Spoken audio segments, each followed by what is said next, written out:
Chess Republican tennis star, Wimbledon మాజీ champion Petra Kvitova ప్రతిష్టాత్మక Australia open 2024కు దూరం కానుంది. ఈ విషయాన్ని ఆమె ధృవీకరించింది. ప్రస్తుతం తాను గర్భవతిని అని, అందుకే ఆటకు విరామం ఇవ్వనున్నట్లు వెల్లడించింది.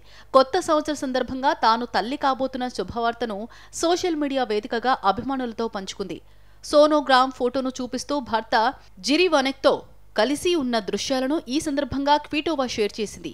ఈ ఏడాది వేసవిలో తమ ఇంట్లోకి బుజ్జాయి రానుందంటూ హర్షం వ్యక్తం చేసింది.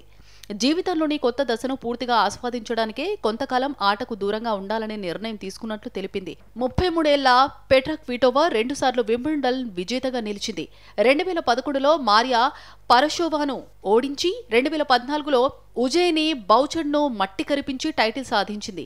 2016 రియో ఒలింపిక్స్ లో కాంస్య పతకం గెలిచింది. ఇక 2019లో ఆస్ట్రేలియా ఓపెన్లో ఫైనల్ చేరిన క్విటోవా నయోమి ఒకాసా చేతిలో ఓడి రన్నరప్ తో సరిపెట్టుకుంది. క్విటోవా పర్సనల్ లైఫ్ విషయానికొస్తే తనకు కోచ్గా వ్యవహరించింది జెరీ వనెక్తో 2019 నుంచి డేటింగ్ చేసిన ఆమె గత ఏడాది అతడిని పెళ్లాడింది.